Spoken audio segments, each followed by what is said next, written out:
네, 시작하도록 하겠습니다. 저희 오늘은 도영님의 과제 발표로 세션 시작하도록 할 텐데요. 도영님 준비되셨나요? 네, 해보겠습니다.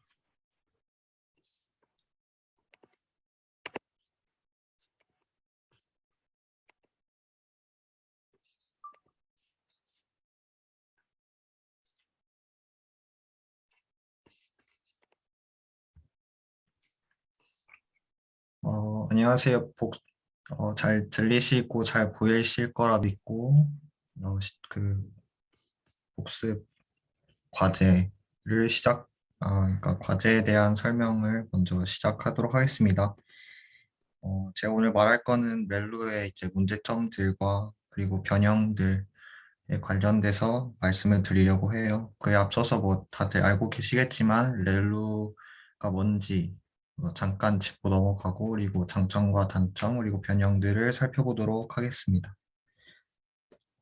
그래서 렐루란 이제 우리가 뉴럴 네트워크에서 사용하는 활성화 함수 중에 하나죠. 네, Rectified Linear Unit의 약자고 렉티파이어라고 부르기도 합니다. 한국말로는 이제 정류자라고 하는데 정류자라는 거는 뭔가를 받아와서 정류를 해가지고 그 뒤로 넘겨준다 뭐 그런 뜻이지 않을까. 그래서 Rectified Linear Unit이라 하면은 뭐 이거를 리니어한 값을 넘겨줘서 그런가라는 생각이 들긴 했었는데요. 근데 뒤쪽에 이제 논리니어한 변형들도 LU의 이름을 리니어 유닛의 이름을 달고 있던데 그거는 왜 그럴까 싶은 생각이 들긴 들었었습니다.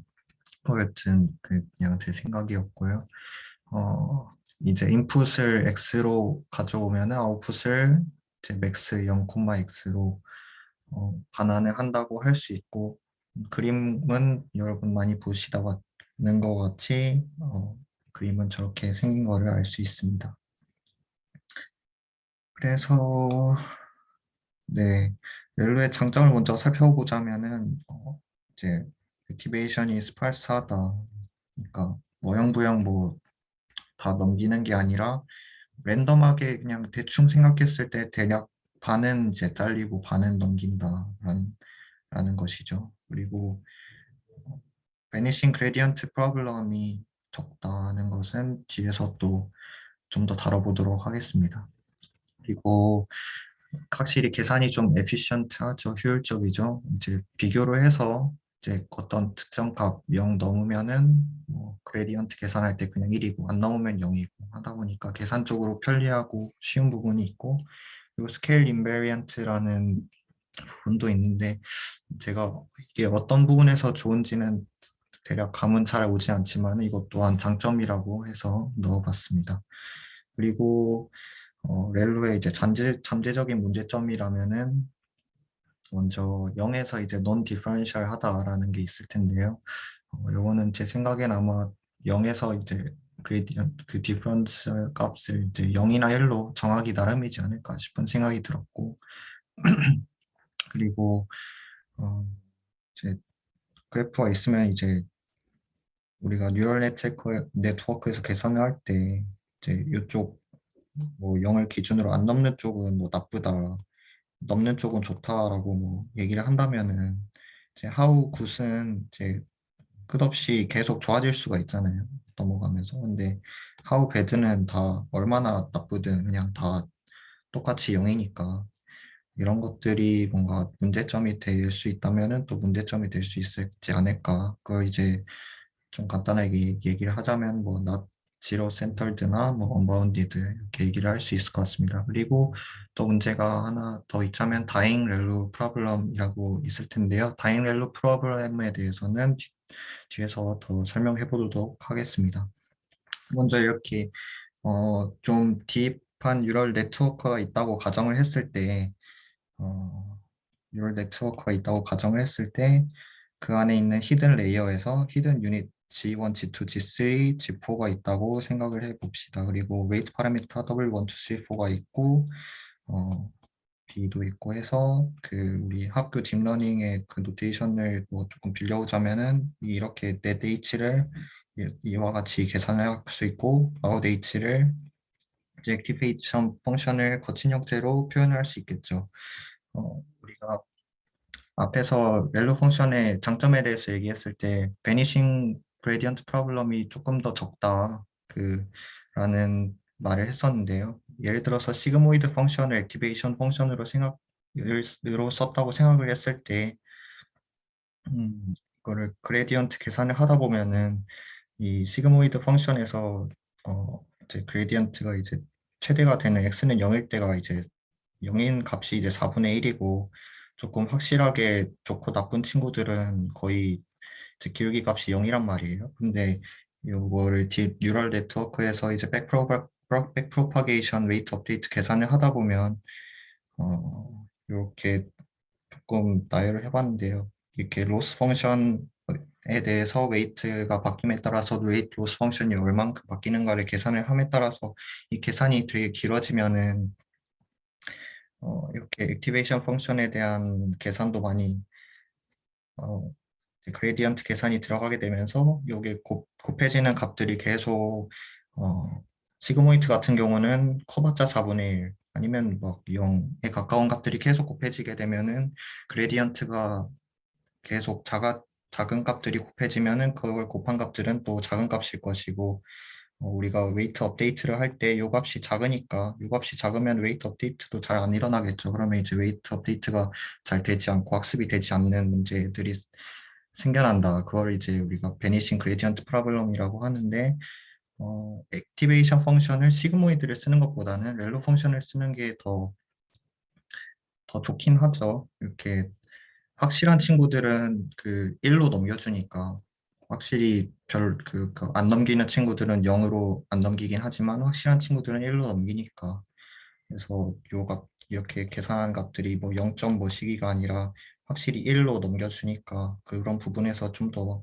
베니싱 그레디언트 프로블럼이 덜 일어난다. 시그모이드 펑션에 비해서는 그렇게 얘기를 아까 말을 드리고 싶었고요.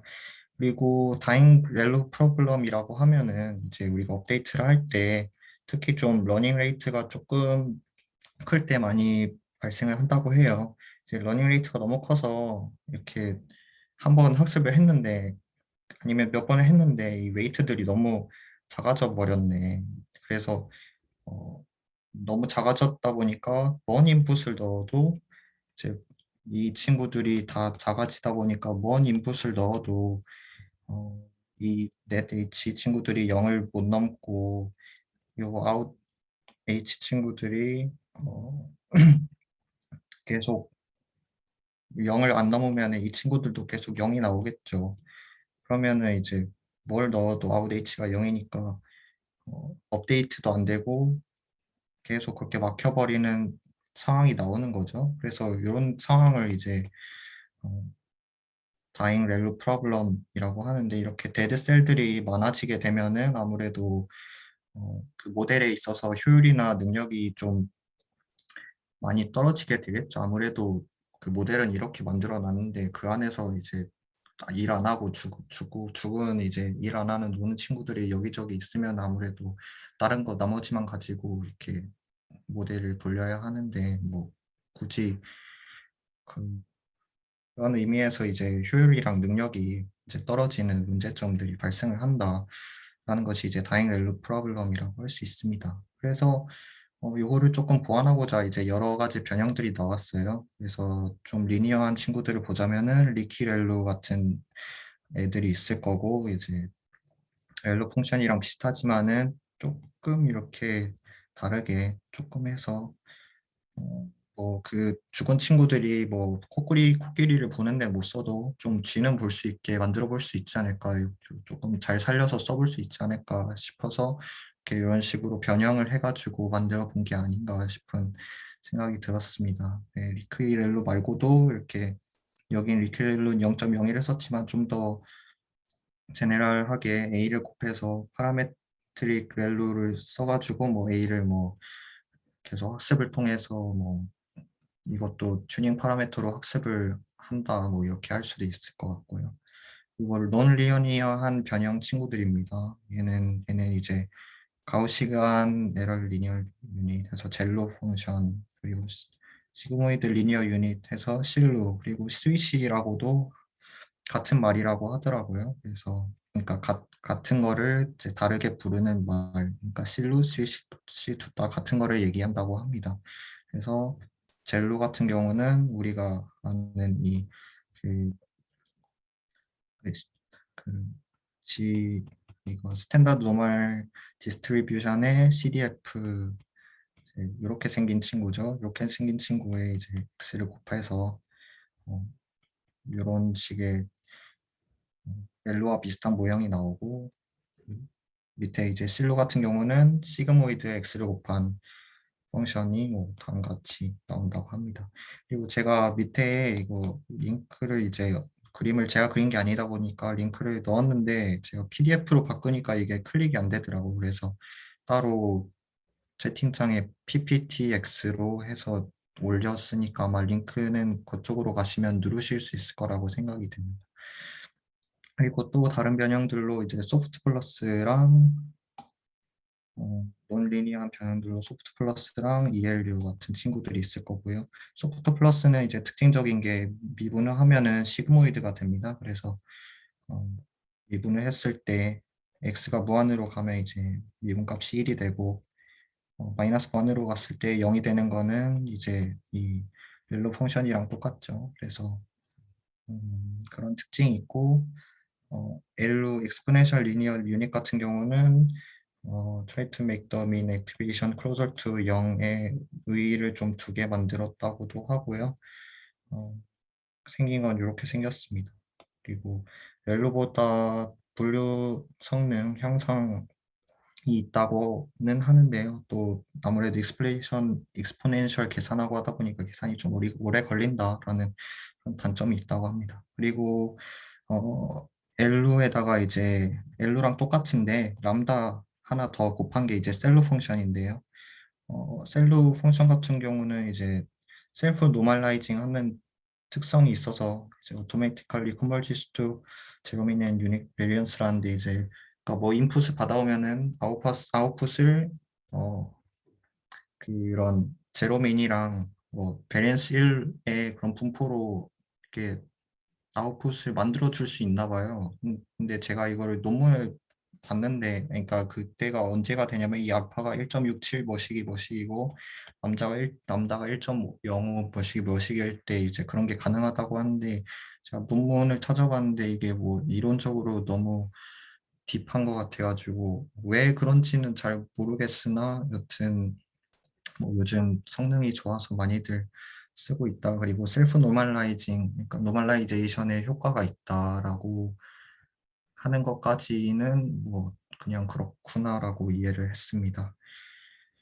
네, 여기까지 해서 넬로의 넬로가 뭔지랑 장단점이랑 문제점 그리고 변형들까지 한번 최대한 좀 빠르게 정리를 해보도록 노력을 했었습니다. 혹시 피드백이나 질문하실 거 있으시면 해주시면 감사하겠습니다. 네, 혹시 질문하실 분 있나요?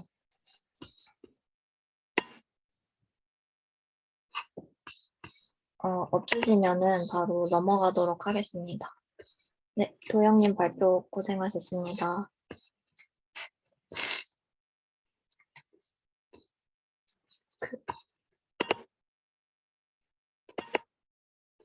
네, 그 세션 넘어가기에 앞서서 한 가지 조금 말씀드리고 싶은 게 있는데, 이제 도영님 말고도 각 복습 스터디를 하면서 다들 과제를 해주셨을 거잖아요. 과제를 해주신 경우에는 이제 그 과제를 깃허브에 보시면은 여기 홈워크 파일이 있는데 이제 각 주차에 홈워크 폴더에 들어가셔서 각 조의 복습 스터디 그 조에 맞게 해서 업로드를 해주시면 되고요. 그리고 이제 그 주차에 들어가면은 여기에 이제 그 주에 사용했던 강의안이 여기도 올라오니까 여기 있는 거 참고하셔도 되고, 그리고 마지막으로 깃허브의 마지막에 보시면은 세션 영상 유튜브 링크를 올려드리거든요. 그래서 혹시 복습하실 때 필요하시면은 유튜브 보시면서도 복습하시면 되겠습니다. 네, 제가 말씀드릴 건 여기까지였고요. 그러면은 오늘 세션 시작하도록 하겠습니다. 아마 첫 발표가 이경님이신 것 같은데, 이경님 준비되셨나요?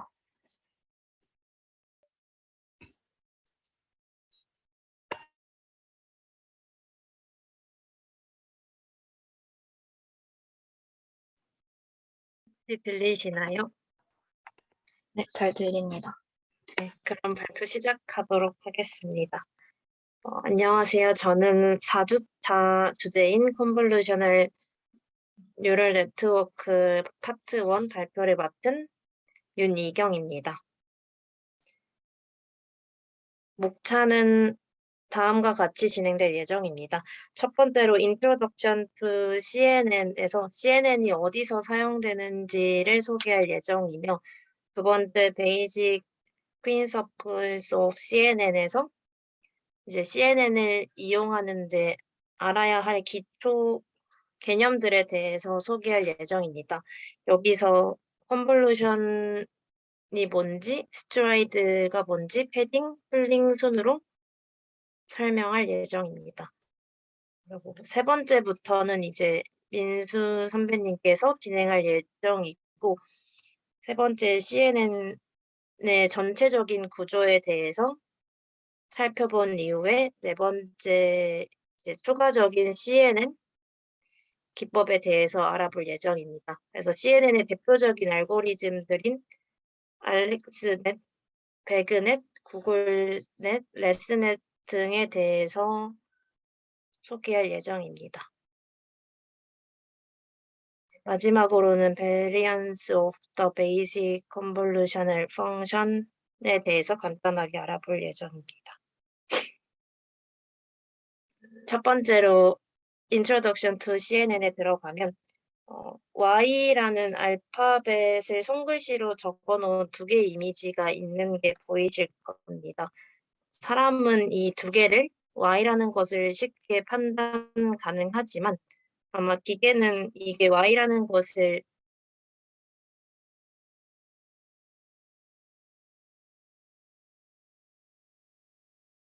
망에 입력하는 것처럼 1차원 배열로 입력을 하면 이렇게 되는데, 이거는 아마 사람도 판단하기는 어려울 것입니다. 바로 공간 정보가 사라졌기 때문인데요. 그 가까운 곳에서 가까운 픽셀들끼리의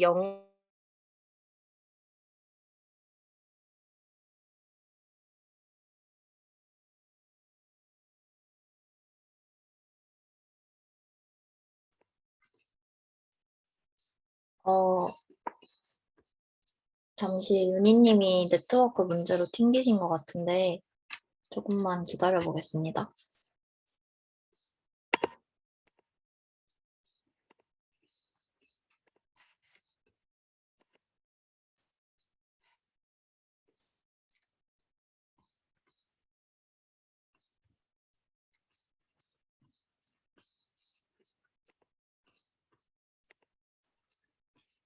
잠시 기다리는 동안 혹시 비디오 켜주실 수 있는 분들은 네, 비디오 켜주시면 감사하겠습니다.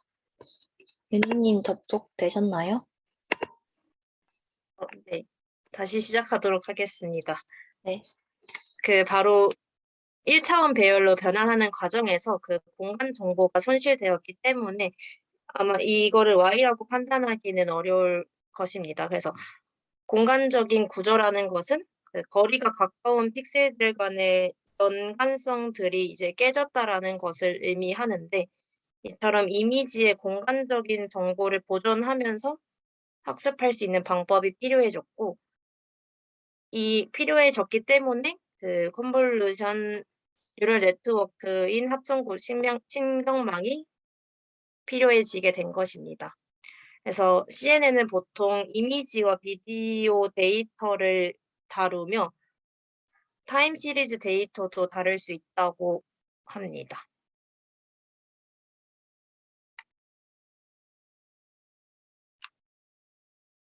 대표적인 CNN의 예시에 대해서 살펴보자면 엠리스트에 손글씨 분류가 있으며 또 그 강아지와 고양이를 분류하는 것을 예시로 들 수 있을 것 같습니다. 이제부터 CNN의 기초 개념들에 대해서 살펴보도록 하겠습니다. 가장 첫 번째는 채널인데요. 채널은 이미지는 보통 채널, 그리고 하이트, 위스로 3차원 데이터로 이루어져 있습니다. 여기서 높이는 이미지의 세로 방향 픽셀 수를 의미하고 위스는 이미지의 가로 방향 픽셀 수를 의미합니다.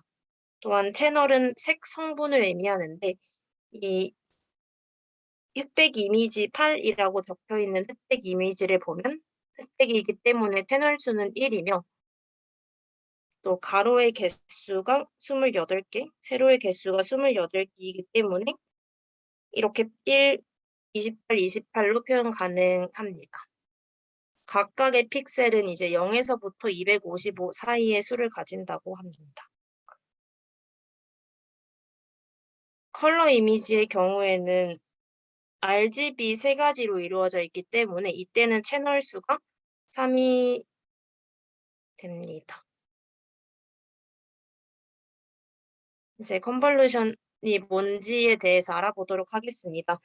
1차원 합성것부터 살펴보면 교재에 있는 예시를 가지고 왔는데 그 우주선의 위치를 찾는 것이 최종 목표인 사례입니다.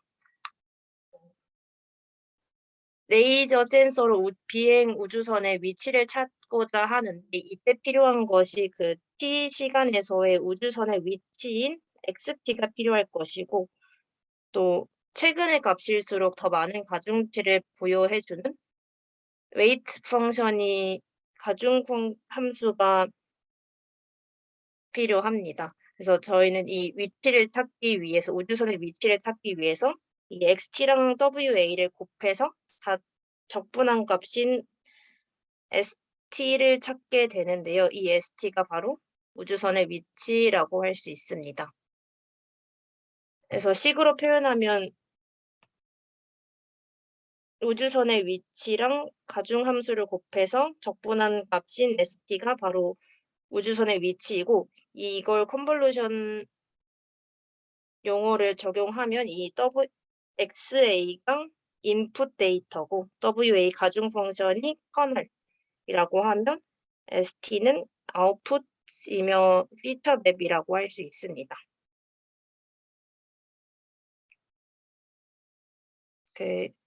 이 식을 이렇게도 표현할 수 있는데 여기서 이 별이 컨볼루션의 기호라고 합니다. 또한 이 예시를 시간을 초 단위로 계산을 하면 디스크리트한 데이터가 되기 때문에 이렇게 다 곱해서 다 더한 값인 이걸로도 표현 가능합니다.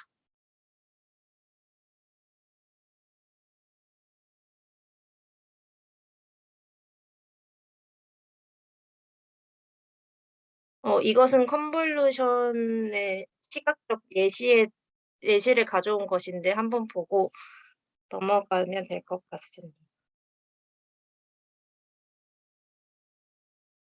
그러나 그 CNN의 인풋과 커널은 보통 2차원 이상 다차원의 배열이기 때문에 2차원에 대해서도 살펴보면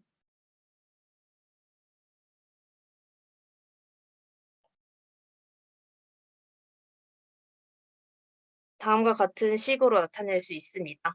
이것 역시 인풋 데이터랑 커널을 곱해서 다 더한 값이다라고도 이해할 수 있습니다. 그래서 CNN에서는 보면 매트릭스가 다 디스크리트 되어 있기 때문에 각각의 값을 곱해서 더한 것으로 나타낼 수 있습니다. 그래서 A랑 W랑 곱해서 더하고 B랑 X랑 곱해서 더하고 E랑 Y랑 곱해서 더하고 F랑 Z랑 곱해서 더해서 하나의 픽셀 값으로 정리하는 것을 컨볼루션이라고 하는데 우선 그 전에 간사님께서 조언해 주신 그 선형대수 부분 안에 있는 아다마르 곱에 대해서 잠깐 설명하고자 합니다. 아다마르 곱은 두 개의 타원이 같은 m 곱하기 n으로 같은 매트릭스 A랑 B가 있어야 하며 이 A랑 B의 각각의 성분을 곱하는 연산을 의미합니다. 이 example을 보면 얘랑 얘의 성분을 곱한 값, 이거랑 이거랑 곱해서 이렇게 작성하고 이렇게 곱하는 과정을 의미하는데 기호로는 이렇게 동그라미로 표현 가능하다고 합니다. 이 아다마르 곱을 한 이후에 다 더한 값을 하나의 픽셀에 넣는 과정을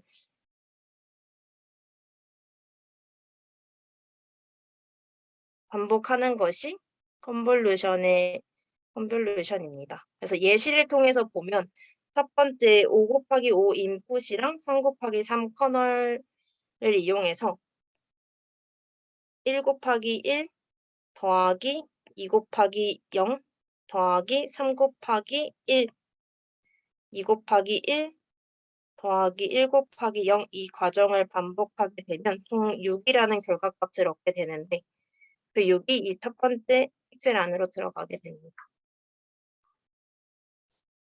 그다음 두 번째도 마찬가지로 이 첫 번째는 완료했으니까 두 번째 한 칸 옆으로 넘어가서 이 부분과 이 부분을 똑같이 연산시켜서 9라는 값을 얻을 수 있고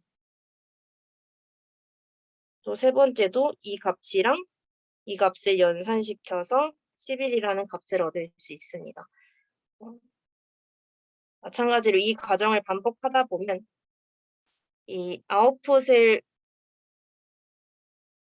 아웃풋이 나오게 되는데요. 이 아웃풋을 피처 맵이라고 하고 이 형태는 3 곱하기 3의 형태로 나타나게 됩니다.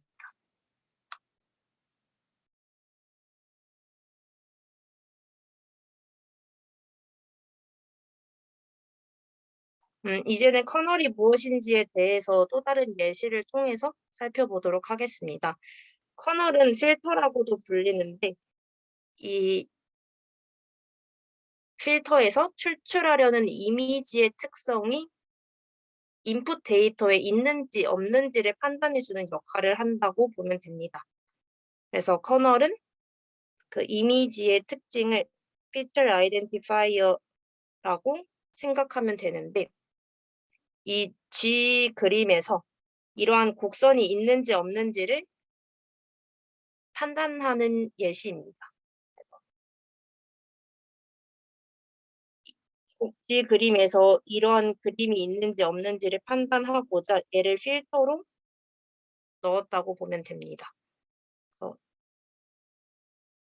첫 번째 이 부분을 잘라서 계산을 하면 이 부분은 이제 인풋이 되는 거고 이 부분은 커널 아까 필터를 가져온 거였고 얘랑 이 인풋을 계산을 하면 다 곱해서 더하는 과정을 반복하면 6600이라는 숫자가 나오는데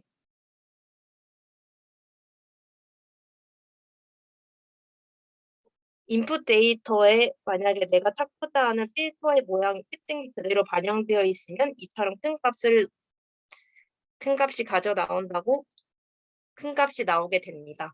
반면에 다른 위치인 이 부분을 보면 이게 인풋 부분은 이렇게 생겼고 아웃풋 부분은 필터는 이렇게 생겼다고 가정하면 이 부분에서는 곡선의 형태가 나타나 있지 않음을 알 수 있습니다. 그래서 계산도 역시 해보면 결국엔 0이라는 값이 나오는 것을 알 수 있습니다. 정리하자면 제가 그 인풋 이미지에서 제가 찾고자 하는 이런 곡선 모양이 없기 때문에 그 결과값은 0에 가깝다라고 할 수 있습니다.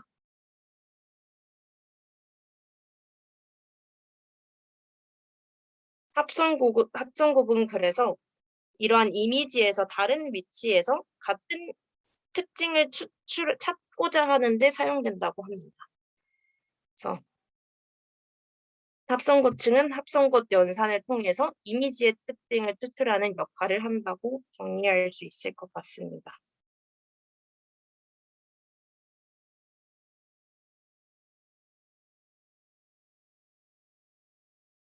3차원 데이터의 합성곱도 똑같이 작용되는데 3차원을 예로 들면 RGB가 있습니다. 그래서 컬러 이미지가 있는데 컬러 이미지 RGB는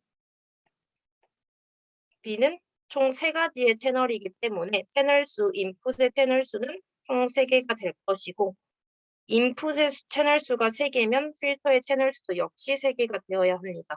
그래서 각각 채널 수를 통해서 연산을 적용할 수 있을 거고 결과값은 여기서 끝나는 게 아니라 이 값들을 다 더해줘서 한 장의 채널로 만드는 과정이 3차원의 합성곱시라고 할 수 있습니다. 그래서 인풋 데이터는 3가지 채널이 있고 필터도 역시 인풋 데이터가 3가지 채널이면 필터도 역시 3가지 채널이어야 되지만 그 피처 맵은 1가지 채널이 나오는 걸 알 수 있습니다.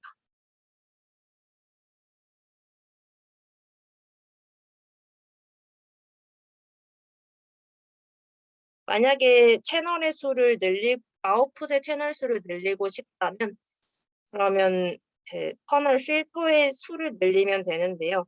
이 그림 보시면 인풋의 채널 수는 CI, 커널의 채널 수는 CI이기 때문에 채널 수가 1개인 아웃풋이 나왔지만 오른쪽 그림을 보면 이만큼의 채널 수에다가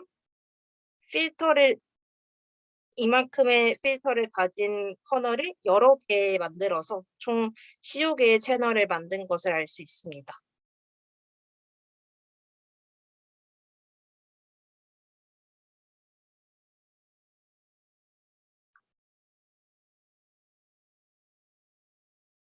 그 다음 스트라이드에 대해서 살펴보면 스트라이드의 정의가 그 인풋 데이터의 필터가 얼마나 둘러싸일 수 있는지를 조절한다라고 나와 있는데 결국은 필터를 적용하는 간격이라고 이해하시면 됩니다. 그래서 이 예시를 보면 스트라이드가 2라는 말은 첫 번째 연산을 하고 난 이후에 2칸을 건너뛰어서 그 다음 연산을 적용한다라고 이해하시면 되고 또 2칸을 건너뛰어서 적용하고 2칸 건너뛰어서 적용하는 과정을 의미합니다. 근데 앞에서 봤던 예시에서는 스트라이드가 1이었는데 얘는 한 칸을 건너뛴다는 의미이기 때문에 이 연산 다음에 이렇게 넘어가는 모습을 볼 수 있습니다. 결국에 스트라이드가 2일 때는 5 곱하기 5 인풋을 해서 3 곱하기 3 커널을 적용했더니 스트라이드가 2이기 때문에 2 곱하기 2 아웃풋이 나온 것을 알 수 있는데 스트라이드가 1일 때는 5 곱하기 5가 3 곱하기 3 커널을 이용해서 3 곱하기 3 아웃풋이 나온 것을 알 수 있습니다. 그래서 정리하자면 그 스트라이드 수를 증가시키면 차원 수는 낮아진다라고 이해할 수 있습니다. 그다음에 패딩에 대해서 알아보면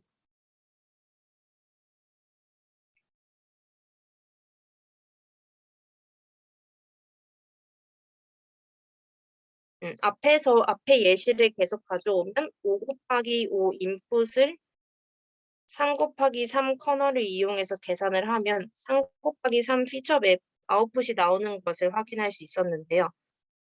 이처럼 합성곱 연산을 하면 차원의 수는 줄어드는 게 특징입니다. 그래서 그러나 그 합성곱을 하고 나서의 피처 맵이랑 인풋이랑 사이즈가 같도록 유지하고 싶다면 다시 말해서 3 곱하기 3이 아니라 5 곱하기 5가 되려면 이때 패딩을 사용하게 됩니다. 그래서 패딩은 제로 패딩을 사용하게 되는데 테두리에 0을 이렇게 둘러싼다라고 생각하시면 됩니다. 패딩이 1이면 한 칸씩 둘러싸는 거고 패딩이 2면 이렇게 2칸씩 둘러싸는 것을 의미합니다. 한번 예시를 보면 패딩을 하고 나서 이렇게 됐고 얘를 이제 또 커널이랑 합성 곱을 시켜주면 5 곱하기 5 피처 맵이 되는 것을 확인할 수 있습니다. 결국은 아웃풋의 사이즈를 조절하기 위해서 이러한 제로 패딩을 시행한다라고 보면 될 것 같습니다.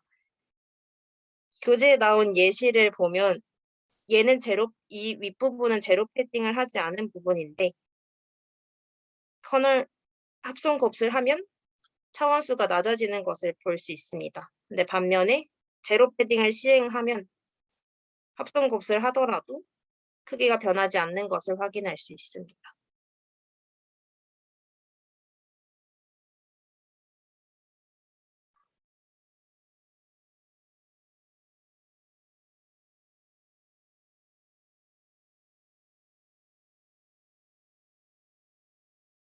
그 다음 풀링에 대해서 보면 하나의 이미지를 필터를 여러 개 적용한다면 결과값 아웃풋도 여러 개가 나오는데 그러면 계산이 방대해지기 때문에 차원 축소가 필요할 수가 있습니다. 그래서 여기서는 4 곱하기 4를 2 곱하기 2로 다운샘플 해줬다고 보면 되는데 이렇게 상관성이 낮은 부분들 제거해서 크기를 줄이는 과정을 풀링이라고 합니다. 그래서 풀링은 다시 말해서 해상도를 낮춘다라고도 이해할 수 있는데 인풋의 사이즈를 핸들링할 수 있고 또 네트워크의 효율성 컴퓨터적 그 효율성이 좋아지고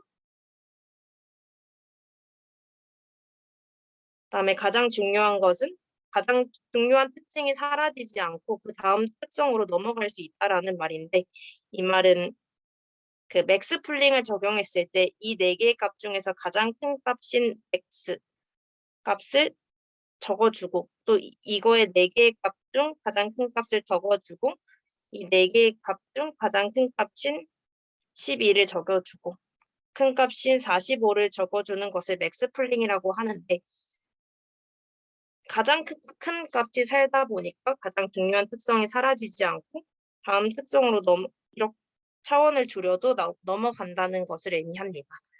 에버리지 풀링도 마찬가지로 이 네 개 중에서의 평균값을 낸 값을 36, 이 네 개를 평균값을 낸 값을 80, 평균을 내서 12, 평균을 내서 15로 적용을 하는데요. 가장 중요한 평균을 냈지만 이 부분에서 중요한 특징이 있다라는 것을 파악할 수 있기 때문에 가장 중요한 특징이 사라지지 않고 다음 특성으로 넘어간다라고 볼 수 있습니다. 이처럼 앞에서 자꾸 차원을 줄이기도 하고 늘리기도 하는데 결국에는 CNN에서 차원이 중요한 역할을 하고 있습니다.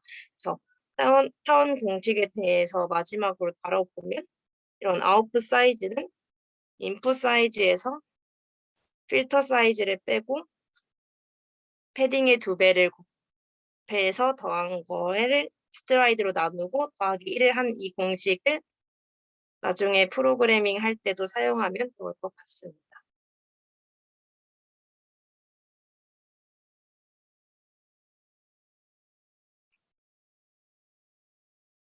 풀링 레이어도 마찬가지로 인풋 사이즈를 풀링 사이즈로 나눈 것을 아웃풋 풀링 사이즈가 되는 것입니다.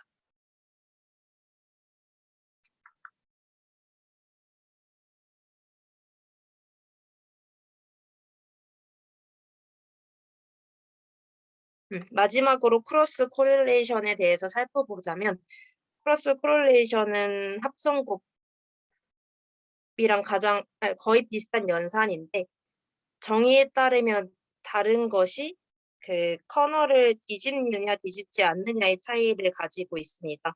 그래서 합성곱의 경우에는 커널을 뒤집고 크로스 코릴레이션에서는 커널을 뒤집지 않는데 이 옆에 예시를 보면 F랑 G가 있을 때 G를 커널이라고 하면 이 커널의 모양을 뒤집어서 합성곱은 이러한 모양으로 계산을 하고 코렐레이션의 경우에는 뒤집지 않기 때문에 똑같이 이러한 모양으로 계산을 합니다. 그러나 어떻게 계산을 하든지 간에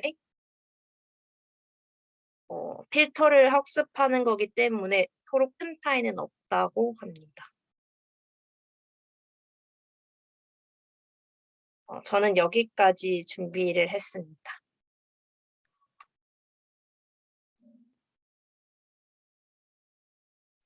네. 이경님, 그 가장 CNN에서 가장 기초가 되는 이제 컨볼루션 연산에 대해서 차근차근 설명해 주셔서 네, 좋았습니다. 네, 발표 감사합니다.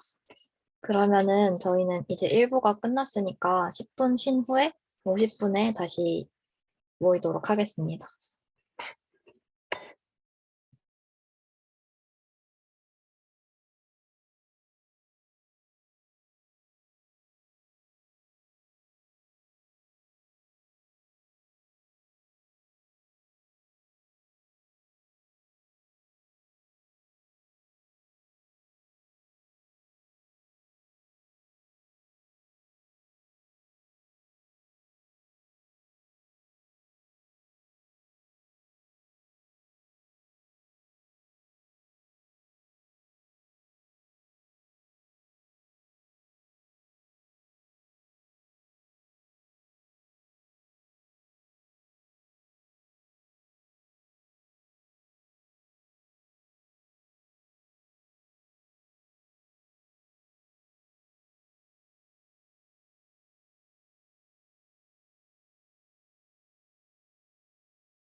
저희 이제 10분이 지났으니까 2부 이어서 시작하도록 하겠습니다. 오늘 2부 발표는 민수님이 맡아주시는데요. 민수님 준비되셨나요? 네, 혹시 제 목소리 잘 들리시나요? 네, 잘 들립니다.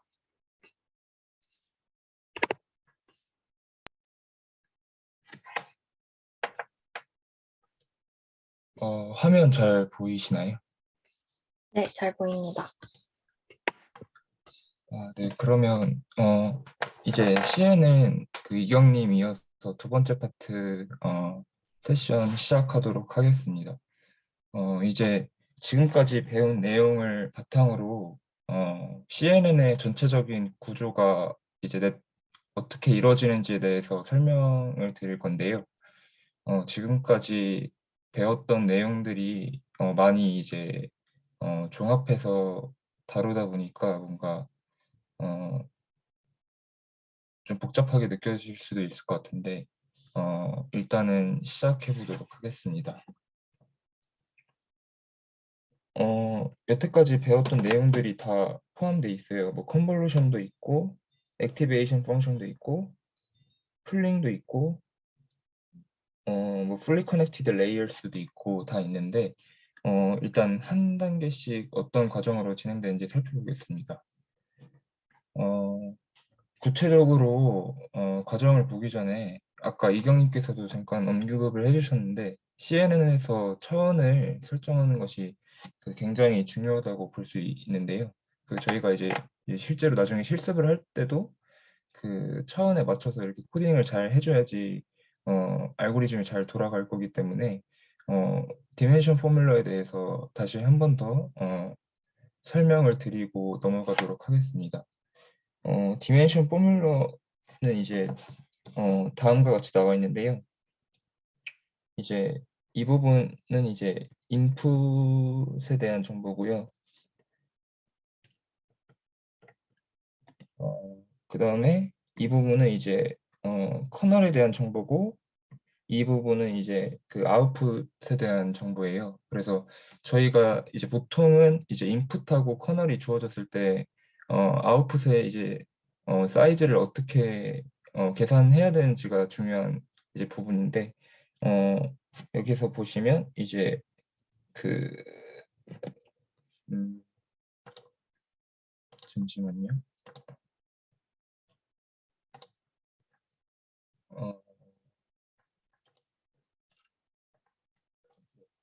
죄송합니다. 그 W2를 이제 저희가 그 아웃풋에 대한 위스로 설정을 하자면 이제 여기 아래 글자로도 나와 있다시피 인풋의 위스하고 이제 필터의 위스, 그다음에 풀링 그리고 스트라이드로 나눠준 다음에 플러스 1을 더하면 이게 위스에 대한 그러니까 아웃풋의 위스에 대한 정보가 됩니다. 그리고 이제 하이트도 마찬가지로 비슷한 식을 통해서 저희가 구해줄 수가 있는데요. 그 아까 이경님께서 한번 언급하셨는데 이제 그 아웃풋의 채널 같은 경우는 이제 아웃풋의 채널 같은 경우는 이제 커널의 개수와 관련이 있어요. 그래서 아웃풋의 채널 수가 이제 커널의 개수와 같다. 이 부분을 좀 유의하시면서 들으시면 좋을 것 같습니다. 네, 이제 본격적으로 스트럭처 살펴볼 건데요. 먼저 이제 컨볼루션 레이어에 대해서 살펴볼 겁니다. 이제 컨볼루션 레이어 같은 경우는 보통 가장 기본적으로는 컨볼루션 과정 하나하고 이제 그 컨볼루션 과정에서 나온 이제 아웃풋을 바탕으로 액티베이션 펑션을 이렇게 적용해서 이루어지는 게 이제 컨볼루션 레이어라고 볼 수 있겠는데 그러니까 여기서 지금 예시로 나온 부분이 이제 인풋이 28 곱하기 28 곱하기 1이라고 볼 수 있겠습니다. 그래서 아웃풋에 대한 사이즈를 계산하려면 이제 아까 뭐 공식에 맞춰서 이런 식으로 계산을 하면 이제 여기 24 곱하기 24 이렇게 컨볼루션 아웃풋이 나온다는 것을 알 수 있겠고, 그 다음에 여기 10개의 필터가 있기 때문에 이제 그 10개의 필터를 사용했다는 것은 이제 아웃풋의 채널 수가 10이라는 것을 저희가 알 수 있겠습니다. 일단 그 필터의 개수와 이제 아웃풋의 뎁스에 관련돼서 설명을 드렸고요. 여기 오른쪽에 그림을 보시면 지금은 이제 컨볼루션이 이루어졌고, 그 다음에 액티베이션 펑션이 이렇게 이루어지는 게 이제 가장 기본적인 구조라고 말씀을 드렸는데, 오른쪽 보시면 이제 배치 노멀라이제이션이 이제 컨볼루션하고 이제 그 액티베이션 펑션 사이에 들어가 있다는 것을 보실 수 있을 겁니다. 그래서 저번 주에 이제 그 학술부장님께서 배치 노멀라이제이션 설명해 주실 때 그 CNN의 배치 노멀라이제이션은 조금 이제 기본적인 이제 멀티레이어 배치 노멀라이제이션과는 좀 다르다는 것을 언급해 주셨는데, 오늘 조금 더 자세히 살펴보도록 하겠습니다. 일단은 배치 노멀라이제이션이 이제 CNN에서는 어떤 방식으로 일어나냐면,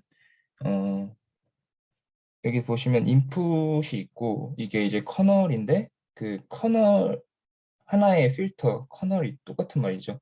하나의 필터가 그 하나의 이제 배치 노멀라이제이션 그 파라미터를 가진다는 것을 알 수가 있습니다. 그래서 이제 여기서 보면 커널 개수가 4개로 보이는데, 이제 배치 노멀라이제이션 파라미터도 역시 그 각각의 필터에 맞게 이렇게 4개가 주어져 있다는 것을 보실 수 있을 거예요. 그래서 이렇게 한 필터에 해당되는 이제 그러니까 인풋을 통해 이렇게 연산되는 것들이 이제 그 하나의 배치 노멀라이제이션 그 파라미터로 인해서 이렇게 배치 노멀라이제이션 과정이 이루어진다는 것을 알 수 있겠습니다. 그래서 이 그림에서 보시다시피 이제 인풋하고 커널 간의 이제 컨볼루션 과정을 통해서 이제 피처 맵이 나왔어요. 그래서 이게 피처 맵의 하이트고 이게 피처 맵의 위스인데, 여기서 이게 이제 미니 배치라고 해서, 이거는 저희가 보통 뭐 32, 64 같이 이렇게 설정해주는 미니 배치 사이즈고, 이 H 곱하기 W 이게 이제 피처 맵의 사이즈죠. 피처 맵의 사이즈에다가 이제 미니 배치 사이즈의 수를 곱하게 돼서 그 이제 샘플 간의 평균을 구하고, 또 거기서 이제 표준 편차를 구해서 배치 노멀라이제이션이 이루어진다고 이해하시면 될 것 같습니다. 그 다음 그림도 같은 내용이고요. 이제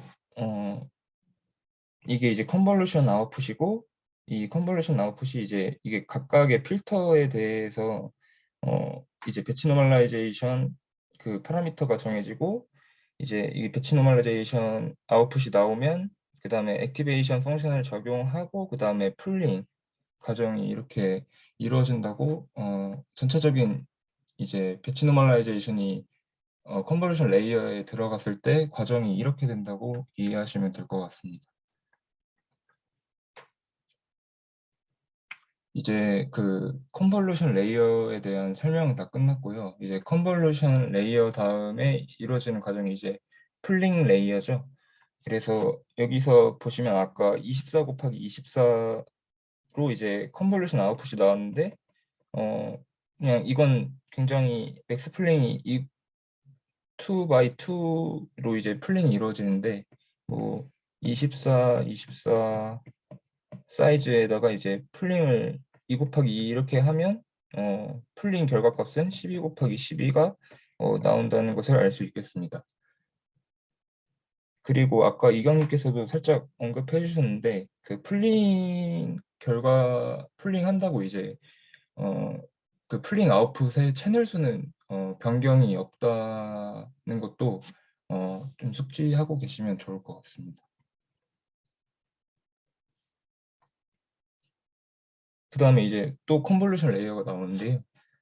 이건 뭐 똑같은 과정이니까 뭐 아까처럼 구체적으로 설명해 드리진 않을 거고, 근데 여기서 보시면 이제 그 풀링 아웃풋에서 이제 컨볼루션이 또 일어나는 건데, 여기서 이제 풀링 아웃풋의 이제 채널 수는 10개였는데 이제 컨볼루션 아웃풋의 경우 이 채널 수가 이제 20개가 된다는 것을 알 수가 있어요. 그래서 여기서 아까 제가 강조드렸었는데 이제 그 컨볼루션 아웃풋의 채널 수는 이제 필터의 개수와 관련이 있는 내용이다라고 다시 한번 이해해 주시면 될 것 같습니다.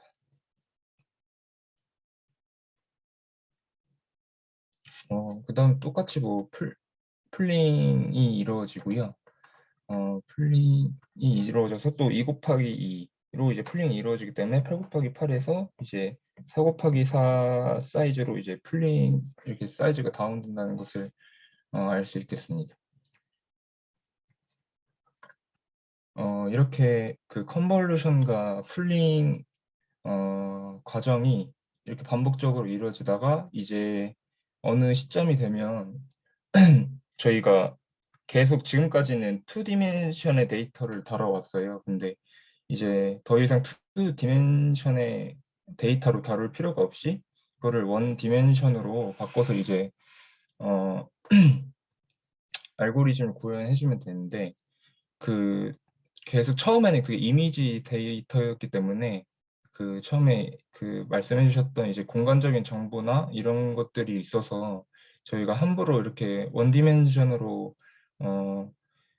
이렇게 맞춰서 할 수가 없었는데 이제는 그 이미지가 아니라 이제 이미지로부터 얻은 데이터이기 때문에 그거를 이제 원 디멘전으로 바꿔준 다음에 그걸로 이제 fully connected layers로 이제 클래시피케이션을 이제 해주면 되는 상황이기 때문에 저희가 이제 플래튼 벡터라이제이션이라고도 하는데 그 원 디멘션으로 이렇게 바꿔주면 되겠습니다.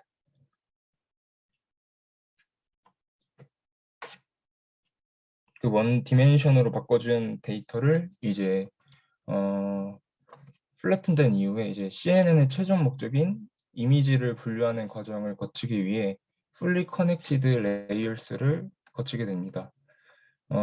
이후 이제 softmax 함수를 이용해서 해당 클래스에 해당하는 확률값을 계산하고 그것을 바탕으로 이제 로스 펑션으로 이제 로스 값을 계산을 하고 이제 백프로파게이션이 이루어지게 됩니다.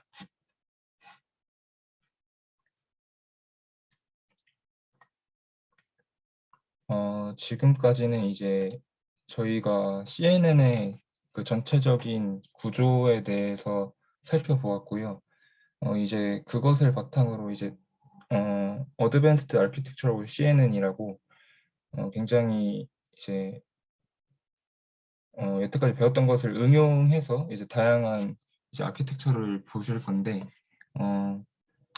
일단 그 Imagine Large Scale Visual Recognition Challenge라는 대회가 있어요. 이 대회는 대용량의 이미지 셋을 주고 이미지 분류 알고리즘의 성능을 평가하는 대회인데 이 표를 보시면 이제 여기 그 영어 옆에 있는 게 이제 연도거든요. 그래서 그 연도가 이제 2010년, 2011년을 보시면 그 쉘로우라고 써 있는데 이 말은 이제 히든 레이어가 쓰이지 않은 그냥 말 그대로 그냥 얕은 구조를 가지고 있는 알고리즘이라고 보시면 됩니다. 근데 이제 2012년부터 알렉스 넷이라는 이제 알고리즘이 우승한 이후부터 그 쉘로우가 아니라 딥한 구조를 가진 알고리즘들이 두각을 나타내기 시작했습니다. 그 인식 그러니까 이게 Y축에 있는 이 숫자들이 그 인식 오류율이에요. 오류율인데 이제 이미지를 분류할 때 나타나는 오류율이라는 거겠죠.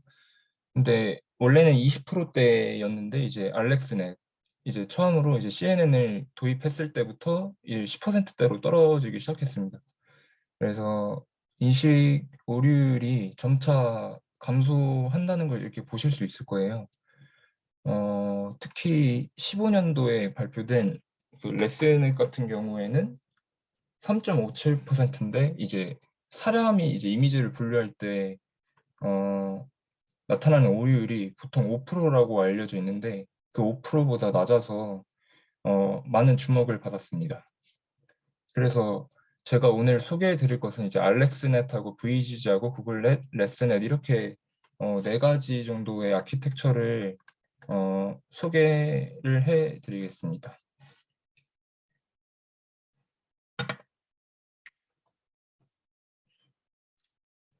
알렉스넷의 이게 이제 전체적인 구조를 보여주는 그림인데요.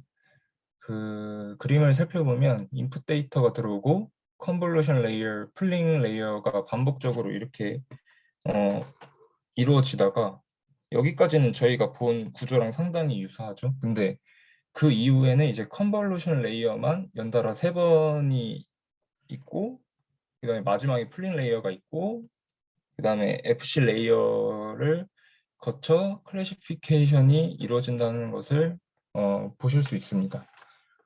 아까 저희가 본 인타이어 스트럭처와 비슷한 부분도 있는 것 같은데 조금의 차이점도 있는 것 같아요.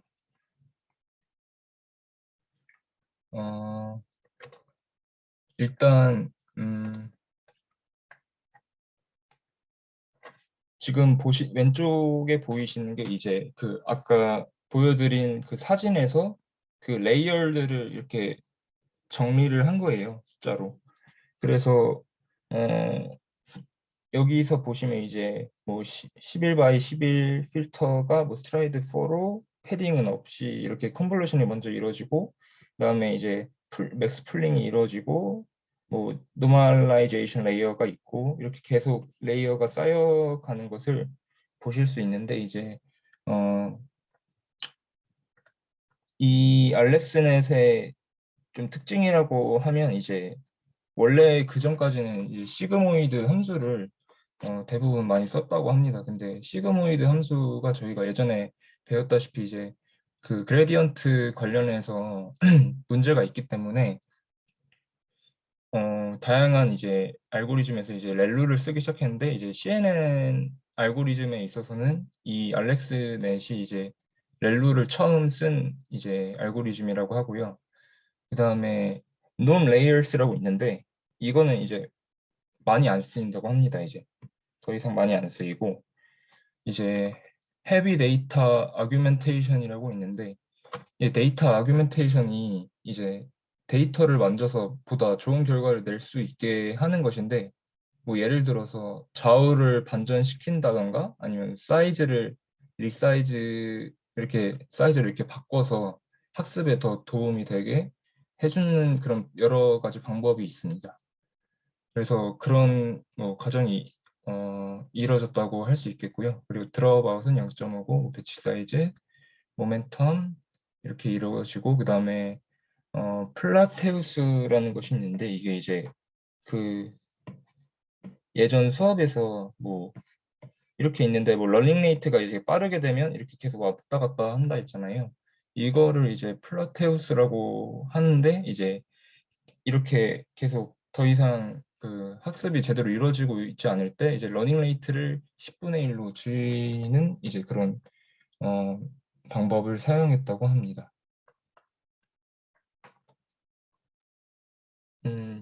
여기서 뭐 그 아까 저희가 배운 차원 정리를 한번 적용을 해보자면 이제 이 과정에서 이제 227 곱하기 227 곱하기 3의 인풋이 이제 55 곱하기 55 곱하기 96이 되었는데요. 이제 뭐 위스를 먼저 계산을 해보면 이제 여기서 스트라이드는 4라고 나와 있고 그 다음에 인풋의 위스는 227인데 그 필터의 위스는 11이고 그 다음에 풀링이 여기서 보시면 풀링이래. 패드가 0이라고 나와 있기 때문에 0이라고 대입을 하신 다음에 플러스 1을 해주면 이게 55가 나오게 됩니다. 이런 식으로 계산을 해주시면 되고요. 뭐 하이트는 똑같은 과정이라서 생략을 하도록 하겠습니다.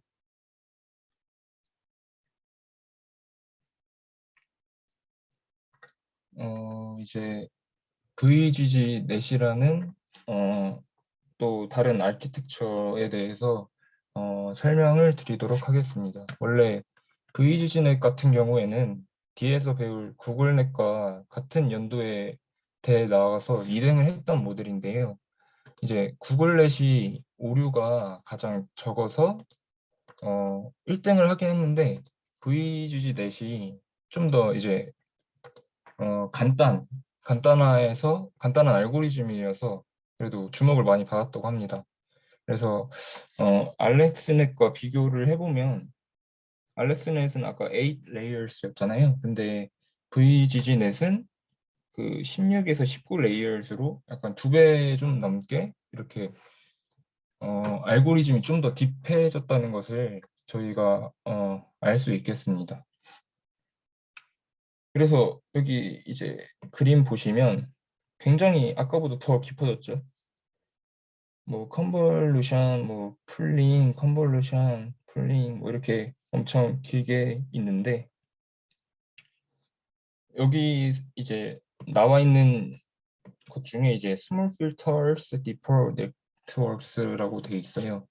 근데 여기서 중요한 점이 이제 그 스몰 필터를 이용을 해서 이렇게 차근차근씩 이렇게 원래는 이렇게 좀 큰 필터를 쓰게 된다면 그 굉장히 빠른 속도로 이렇게 사이즈를 줄일 수 있었을 텐데 이제 스몰 필터를 사용을 해서 이제 더 깊게 알고리즘을 설정한 이유가 있습니다. 그래서 그 이유에 대해서 잠깐 설명을 해드리도록 하겠습니다.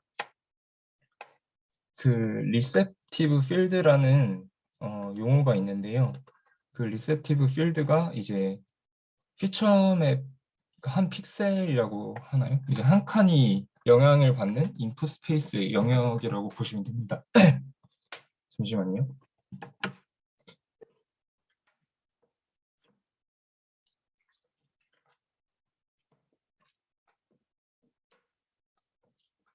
제가 잠깐 그림을 그려야 돼서 그 이제 제가 그림을 그릴 건데 이게 이제 인풋 데이터라고 하고 이게 이제 뭐 7 곱하기 7 필터라고 하면 이제 그 다음에 있는 한 뉴런이 봤을 때 이 7 곱하기 7 필터로 그 인풋 데이터, 인풋 스페이스에 받을 수 있는 영역이 이제 7 by 7입니다. 이게 이제 리셉티브 필드예요. 그러니까 이 뭐 이렇게 있을 때 이 친구가 이제 볼 수 있는 거는 뭐 이 부분이 되겠죠. 인풋에 이게 또 7 by 7이겠고 그다음에 예를 들어서 뭐 여기 있는 친구라고 하면 같은 필터지만 이제 다른 영역이고 또 7 by 7 그러니까 인풋 데이터에서 7 곱하기 7에 이제 한 뉴런이 이제 받는다는 것이 되겠습니다. 그래서 이게 근데 또 저희가 이거는 딱 하나의 필터만 있는 거였는데 이제 필터가 여러 개일 때도 한번 생각을 해봐야 돼요. 인풋 데이터가 있고 필터가 이제 3 by 3 필터라면 여기에 있는 뉴런이 이 뉴런의 리셉티브 필드는 3 by 3이 될 거예요. 아까랑 설명드렸던 거랑 거의 유사한 방식인데 만약에 이제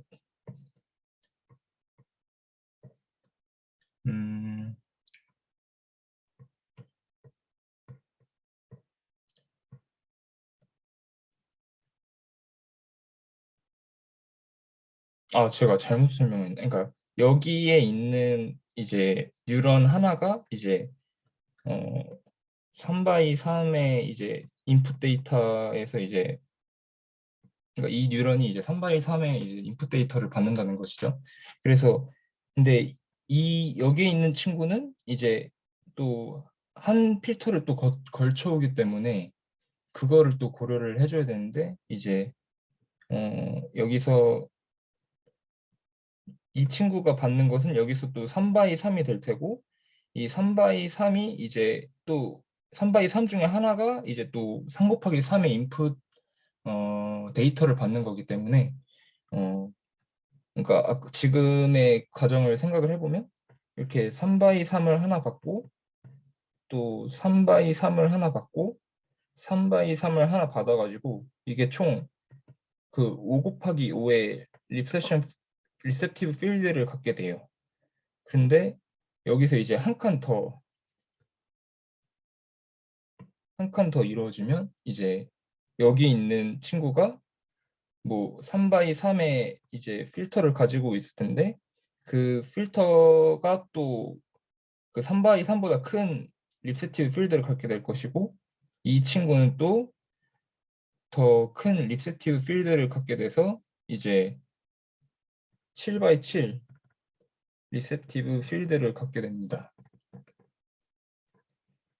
그래서 이제 7x7 필터를 하나 쓰는 거랑 이제 3x3 필터를 3개 쓰는 게 그 리셉티브 필드가 같다는 것을 이해하셨을 거예요.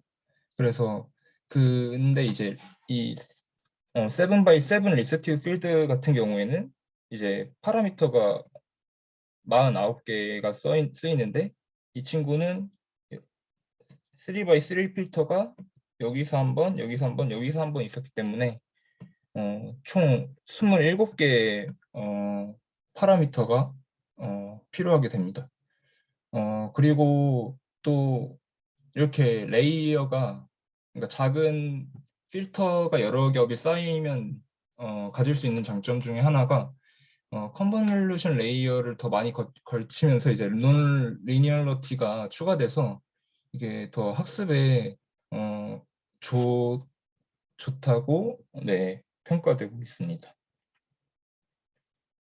그래서 이 VGG넷 같은 경우에는 그 다 컨볼루션 이제 사이즈가 다 3 곱하기 3 컨볼루션으로 거의 다 돼 있어요.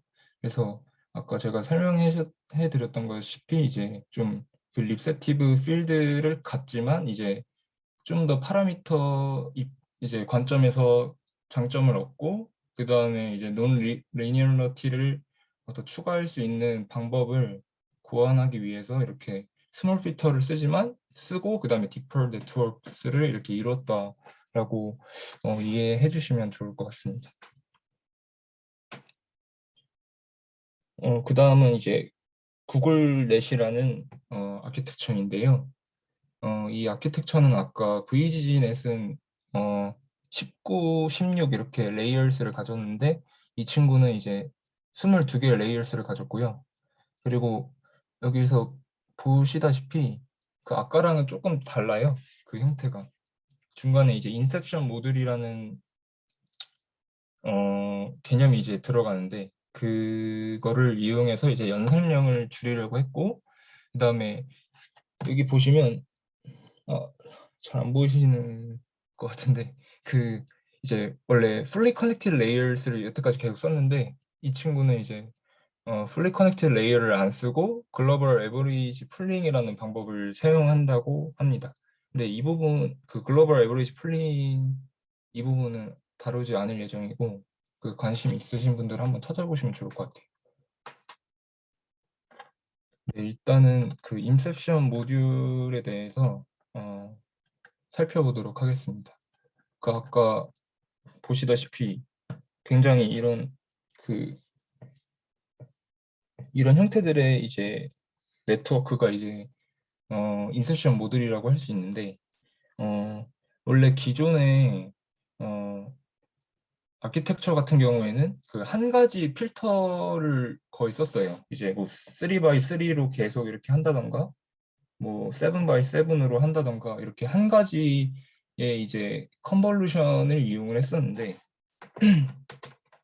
여기 보시면 이제 굉장히 1x1 컨볼루션도 있고, 3x3 컨볼루션도 있고, 5 곱하기 5 컨볼루션도 있고, 굉장히 다양한 이제 필터들이 이제 동시에 쓰인다는 것을 보실 수 있을 겁니다. 그래서 근데 이제 또 이렇게 서로 다른 사이즈를 필터를 사용하려면 뭐 스트라이드나 이제 플링을 통해서 이제 사이즈도 잘 맞춰줘야 될 거고요. 이 그림이 이제 네이브 인셉션 모듈이라고 하는데, 그냥 간단하게 설명을 드리자면 이제 이것도 똑같이 다른 필터들을 사용을 하는데 굉장히 이제 연산량이 많다는 것을 알 수가 있어요. 근데 이거는 아까 저희가 본 인셉션 모듈인데 이 친구는 연산량이 그 네이브 인셉션 모듈보다는 작거든요. 그 이유가 뭐냐면 그 원바이원 컨볼루션을 도입을 한 겁니다. 그 중간중간에.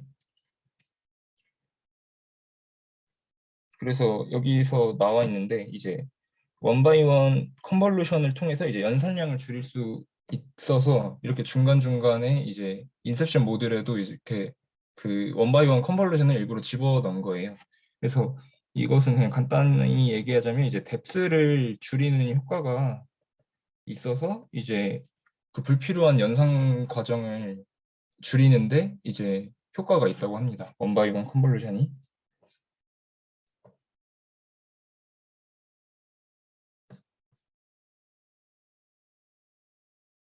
그래서 이 원바이원 컨볼루션 같은 경우 이거를 버틀넥이라고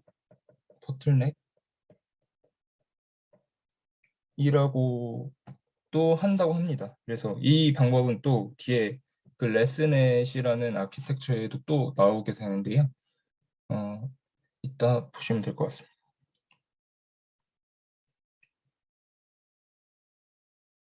이제 마지막 아키텍처 레스넷입니다. 그 레스넷 같은 경우는 이제 1주차에 학술부장님께서 잠깐 언급을 하셨었는데 레스넷에서는 이제 레시듀얼 블럭이라는 개념이 나옵니다. 이제 레시듀얼 블럭이라는 구조가 왜 나오는지에 대해 그 배경에 대해서 먼저 설명을 드리자면 보통 그 딥한 네트워크가 더 우수한 능력을 보여줄 것이라고 다들 생각하실 거예요. 왜냐면 딥할수록 그만큼 학습이 더 잘 되고 뭐 오버피팅의 뭐 문제점도 있을 수 있지만 그냥 직관적으로 생각해 봤을 때 딥한 네트워크가 더 우수한 능력을 보여줄 것이라고 예측하기가 쉬운데 지금 이 그래프를 보시면 이제 그 56개의 레이어를 가진 이제 모델이 20개의 레이어를 가진 모델보다 그 테스트 에러하고 트레인 에러 둘 다 이제 더 안 좋은 결과를 나타낸다는 것을 보실 수 있을 거예요. 그 이제 뭐 테스트 에러 같은 경우에는 뭐 오버피팅 그래서의 문제가 발생했다고 볼 수 있는데 이제 트레인 에러의 경우 역시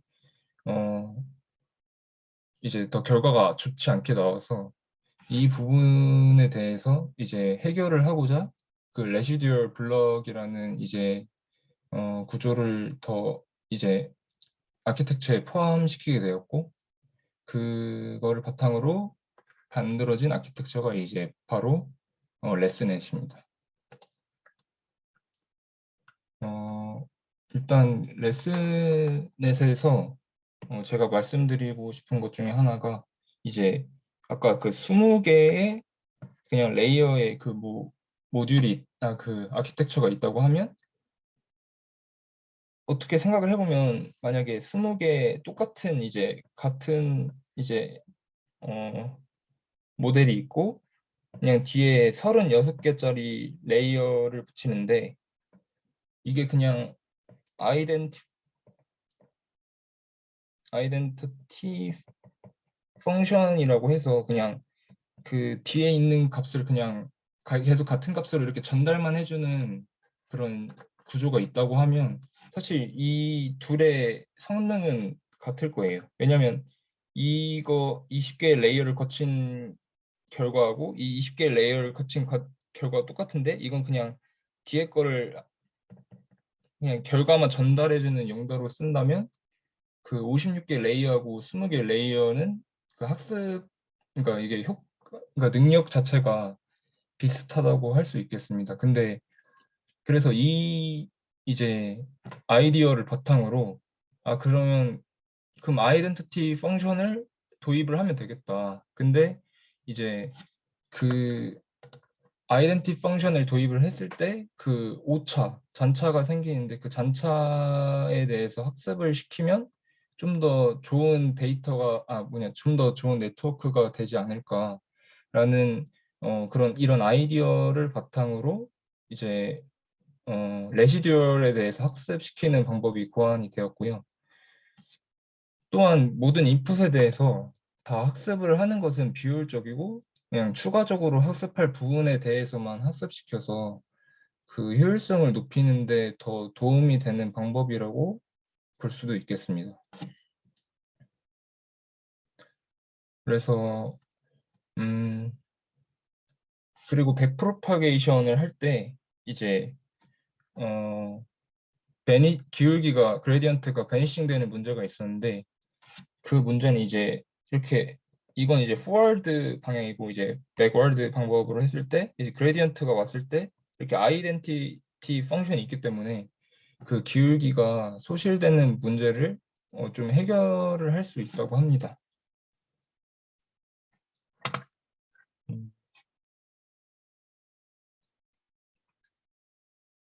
여기서도 나와 있는데 이제 저희가 이제 원래 입력값 x가 있을 때 그 타겟 y 값으로 이제 매핑을 하는 함수 hx를 찾는 게 목적이었어요.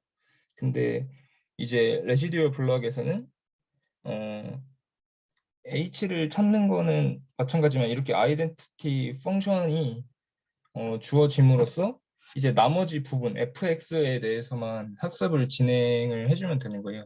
그 fx라는 게 아무튼 그 원래 저희가 구하고자 했던 그 f인 펑션에서 그 아이덴티티 펑션을 뺀 거기 때문에 이게 약간 잔차의 이런 아이디어를 사용을 했다라고 보셔도 좋을 것 같습니다.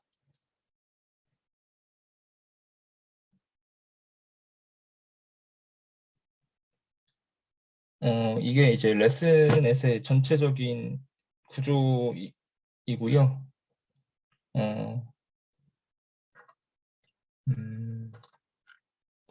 레슨넷에서 이제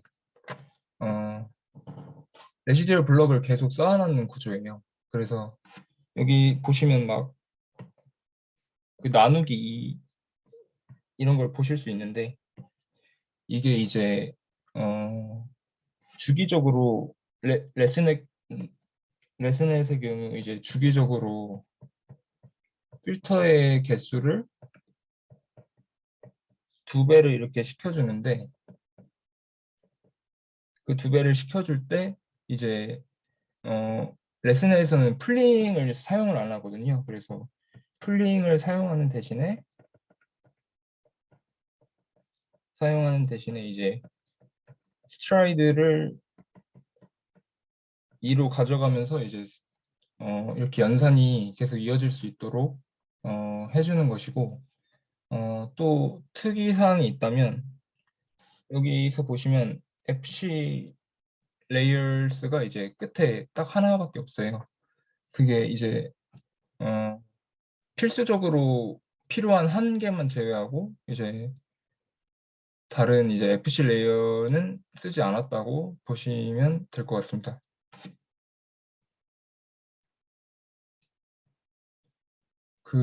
이 부분은 제가 깜빡하고 PPT에 안 넣은 부분인데요. 이 부분 보시면 제가 아까 그 구글렛에서 이제 그 구글 내에서 그 원바이원 컨볼루션을 이제 뎁스를 줄이기 위해서 많이 사용한다고 했어요. 그래서 이 레슨넷에서도 이제 그 50개 이상의 이제 그 레이어들이 쌓였을 때 효율성을 높이기 위해서 이제 버틀넥 레이어를 쓰게 되는데, 아까는 그냥 3x3 컨볼루션 이렇게 계속 쌓아서 했었는데, 여기서 이제 1x1 컨볼루션을 넣음으로써 이제 그 뎁스를 줄이고 이제 연산을 좀 더 효과적으로 할 수 있게 이렇게 장치가 세팅이 되어 있습니다. 네, 지금까지 이제 그 여러 가지 아키텍처에 관한 내용에 대해서 설명을 드렸고요. 이제 약간 좀 추가적인 토픽 같은 느낌으로 원래 저희가 지금까지 배웠던 그 컨볼루션, 기본적인 컨볼루션 말고도 굉장히 다양한 컨볼루션 기법들이 존재하더라고요. 그래서 그 부분에 대해서 조금만 소개를 드려보도록 하겠습니다. 이게 이제 저희가 여태까지 봐왔던 컨볼루션 펑션의 이게 이제 컨볼루션이거든요. 이게 아래쪽이 이제 fully connected 모델이고, 이제 컨볼루션이 이제 위에 있는 그림이라고 보시면 되는데, 이 그림을 잘 봐두시면 이제 이따 뒤에 나오는 다른 컨볼루션 펑션과 어떤 차이점이 있는지에 대해서 이제 좀 파악을 하실 수 있을 겁니다.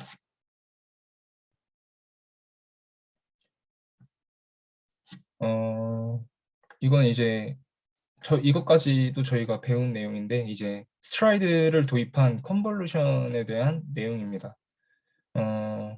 스트라이드가 도입됨으로써 그 연산량 자체가 적어지고 그 레이어 간의 이제 커넥션이 적어진다는 것을 보시면 알 수 있으실 겁니다. 이제 식을 보더라도 이제 행과 열에 S가 도입이 됨으로써 연산 자체가 그 이제 스탠다드 컨볼루션보다는 적어진다는 것을 아실 수 있을 겁니다. 이 부분에 대해서도 많이 다뤘기 때문에 설명은 여기까지 하겠습니다.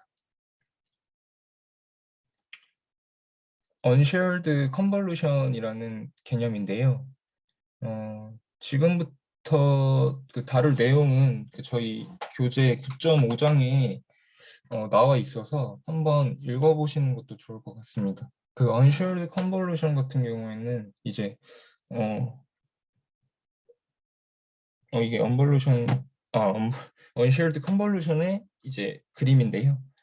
그 구조 자체는 굉장히 비슷한데, 여기 보시면 웨이트들이 다 달라요. 웨이트들이 다 달라서 원래는 이제 같은 커널을 쓰게 되면 이렇게 같은 웨이트들이 이렇게 반복되는 게 있어야 되는데, 이 친구는 이제 다 다른 웨이트를 가지고 있다는 게 기존에 저희가 알고 있던 컨볼루션과는 조금 다른 형태라는 것을 보실 수 있을 겁니다. 그래서 뭐 식으로 표현을 하자면 이런 식으로 되고요. 이게 웨이트가 다 다르기 때문에 이 웨이트에 대한 이제 변수들이 6가지나 들어가게 됩니다. 이게 그러니까 생각을 해보면 이제 인풋에 대한 정보, 사이즈에 대한 정보 3가지, 그리고 그 아웃풋에 대한 정보 3가지 이렇게 들어가서 6디멘전 텐서를 이용을 해서 계산을 할 필요가 있겠습니다.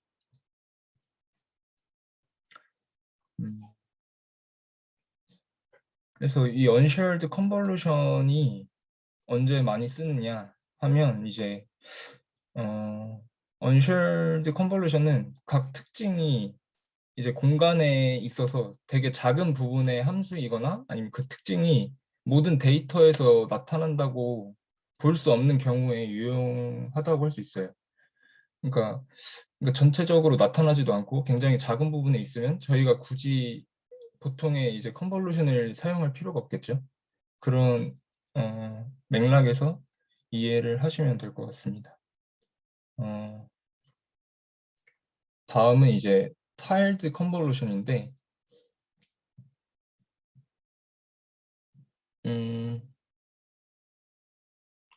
타일드 컨볼루션 같은 경우는 이제 그 스탠다드 컨볼루션 같이 이제 반복적으로 같은 웨이트를 쓰는 것과 이제 언쉐어드 컨볼루션의 이제 절충 그 두 개의 이제 컨볼루션을 절충한 컨볼루션이라고 보면 될 것 같습니다.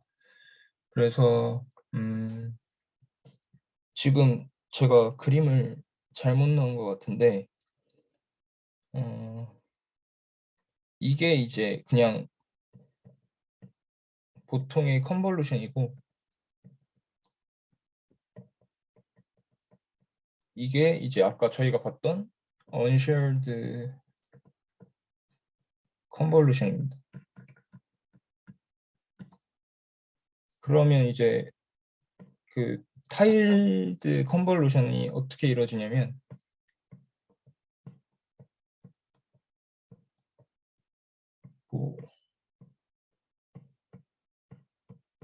이런 식으로 있을 때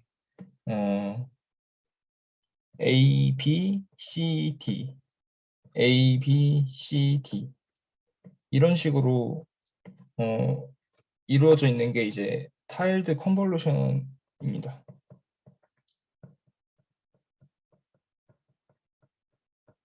이 경우에는 이제 T가 2인 그 타일드 컨볼루션이라고 할 수 있겠고요. 그 T라고 해서 이제 타일링 범위를 나타내는 변수가 있는데 이 경우 같은 게 이제 T가 2인 타일드 컨볼루션이라고 보시면 될 것 같고요. 그 다음에 이 친구 같은 경우에는 이제 언쉐어드 컨볼루션하고 스탠다드 컨볼루션에 아까 말씀드렸다시피 절충되는 개념이기 때문에 그 아까 언쉐어드 컨볼루션 같은 경우에는 그 전체적인 그 피처 맵 사이즈에 비례하여 증가하기 때문에 굉장히 연산량도 많고 굉장히 이제 복잡한데 이제 이 친구는 이제 커널의 크기에 비례해서 메모리 요구량이 증가하기 때문에 그 아까 그 언쉐어드 컨볼루션이 가졌던 장점과 이제 또 스탠다드 컨볼루션이 가지고 있는 장점을 이렇게 절충해서 가질 수 있는 컨볼루션이라고 보시면 좋을 것 같습니다. 네, 식은 이런 식으로 표현이 되고요. 이 외에도 정말 많은 컨볼루션 기법들이 존재하는데 앞서 배운 그러니까 제가 소개해드린 그런 컨볼루션 기법들 말고도 정말 다양한 컨볼루션 기법들이 많아서 한번 관심 있으신 거 한번 조사해 보시고 다음 시간에 발표해 주시면 좋을 것 같습니다. 네, 제가 준비한 내용은 여기까지입니다. 감사합니다. 네, 발표 잘 들었습니다. 혹시 세션 내용에 대해서 궁금한 거 있으신 분 자유롭게 질문해 주세요.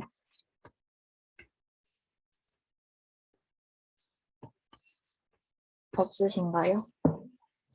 저 한 가지 질문이 있는데 그 마지막에 타일드 혹시 화면 공유 한 번만 다시 해주실 수 있을까요?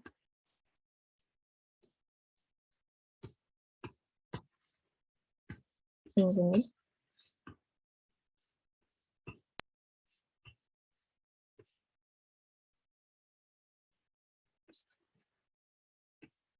그 타일드 컨볼루션 그림 나오는 부분 보여주실 수 있을까요? 네, 여기서 그려주신 부분에 타일드 컨볼루션이 T는 2라고 했는데 그럼 아래 그 그림의 아래에 있는 부분이 T가 1일 때 타일드 컨볼루션이라고도 볼 수 있는 건가요? 아, 네, 저도 T가 1로 알고 있습니다. 네. 네, 알겠습니다. 감사합니다. 혹시 이거 말고도 질문 있으신 분 계실까요?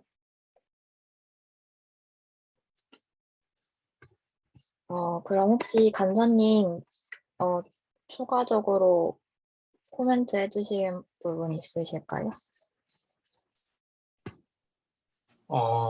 네.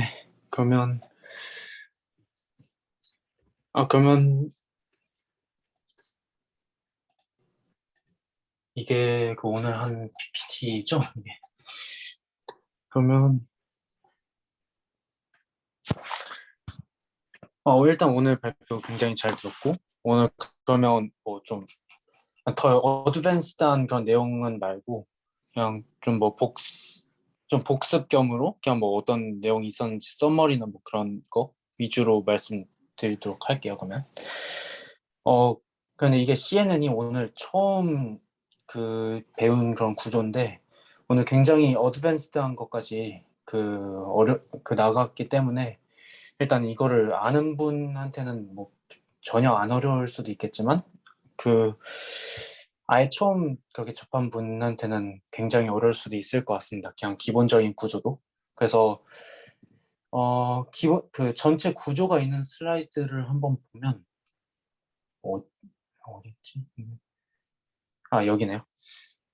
그럼 일단 CNN이란 거의 그런 그 전체적인 구조를 보면 일단 CNN 그 순서가 이렇게 인풋 데이터를 일단 뭐 RGB는 일단 무시한다고 치고 그러면 이걸 픽셀로 이렇게 쪼개죠. 그러면 여기 이렇게 뭐 제가 기억하기에 뭐 검은색이 큰 게 그렇게 그 픽셀 수가 높은 건지 뭐 흰색이 큰 게 픽셀 수가 높은 건지 기억이 안 나겠지만 이런 식으로 숫자로 이렇게 변환을 하고요. 그럼 이제 컨볼루션에 바로 들어가는데 이게 가장 중요한 거죠. 컨볼루션. 그럼 이게 뭐냐면 그런 이미지에 그런 어떤 특성이 그런 있잖아요. 그런 뭐 토끼한테 그렇게 두드러지는 특성이 있고 뭐 그렇게 사람한테 두드러지는 특성이 있고 뭐 이런 거가 이미지를 그렇게 돌면서 뭐 어디 얼마나 이렇게 많이 나타나는지를 그렇게 그 숫자로 나타내는 거고요. 일단 그것도 발표 중에서 어, 일단 조금 뭐 미세하지만 수정할 부분이 이게 제가 뭐 지난번에 말씀드린 건데 이게 그 디스크리트 컨볼루션이어가지고 이렇게 매트릭스 곱이 이렇게 옮겨가고 그런 건데 정확히는 이렇게 아다마르 곱이라는 거는 그냥 이름이고 그러면 아다마르 곱은 그렇게 매트릭스로 나오잖아요. 그러면 정확히는 이게 그 아다마르 곱 그 자체가 아니라 그 이 곱에서 나온 이 엘레멘트들의 전부 합이 그렇게 컨볼루션이 막는 설명입니다. 그러고 나서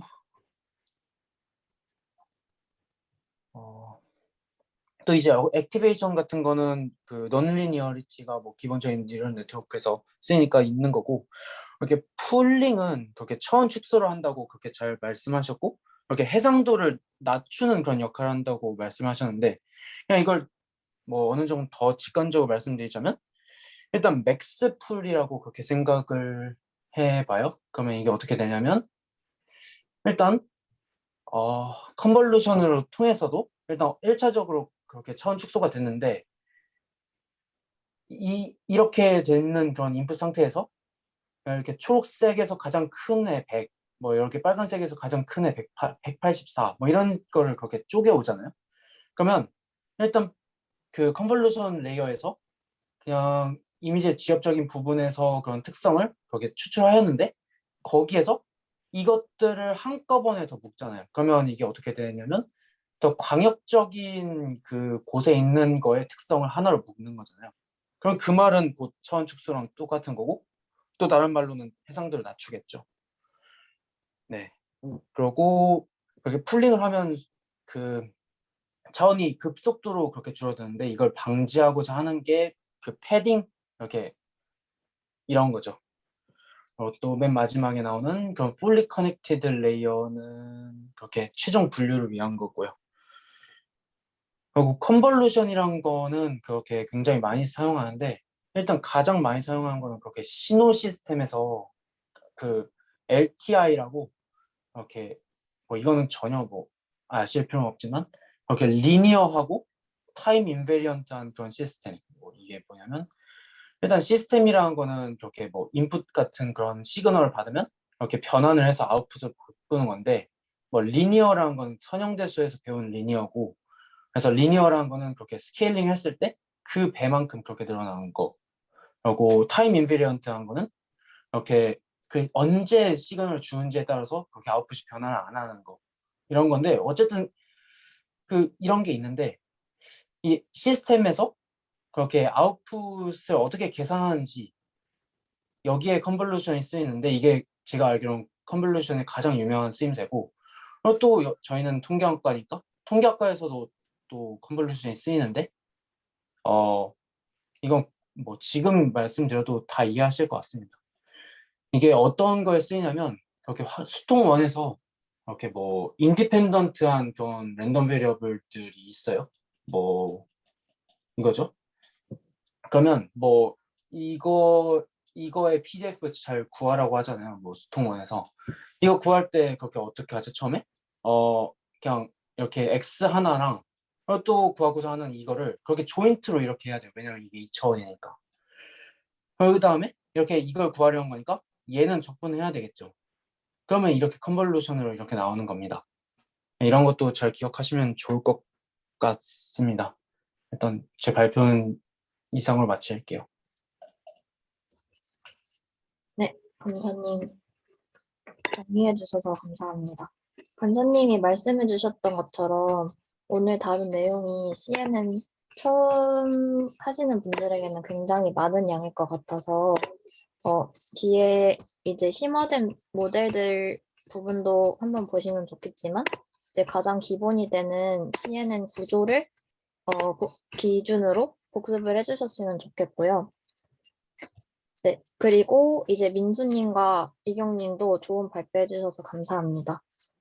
마지막으로 이제 앞으로의 일정, 그러니까 이번 주 일정을 한번 말씀을 드리자면은 이제 내일 우선 복습 스터디는 진행하시던 대로 해주시면 되고 이제 내일 아침경에 파이토치 스터디 자료랑 이제 실습 자료가 올라갈 예정인데 이게 각각 어떻게 쓰이는 거냐면은 파이토치 스터디 자료는 이제 내일 올려주시면은 금요일, 토요일 내로 한번 확인해 주시고 각자 한번 채워보신 다음에 이제 토요일 3시에 파이토치 스터디 때 모여서 그 파이토치 스터디 조원분들과 함께 이제 답을 맞춰보고 그런 식으로 진행을 해주시면 되고 이 파이토치 스터디 자료와 별개로 실습 자료가 코딩 자료가 또 하나 올라갈 예정인데 이제 이 실습 자료에 대해서는 복습 스터디에서 스터디원분들과 함께 이제 CNN에 대해서 복습하는 시간을 가져주시면 됩니다. 네, 이거에 대한 내용은 이제 내일 코딩 자료 올려드릴 때 다시 한번 말씀드릴게요. 네, 그럼 오늘 세션은 여기까지 하도록 하고요. 모두들 고생하셨습니다. 네, 저희는 그러면은 토요일 3시에 뵙겠습니다.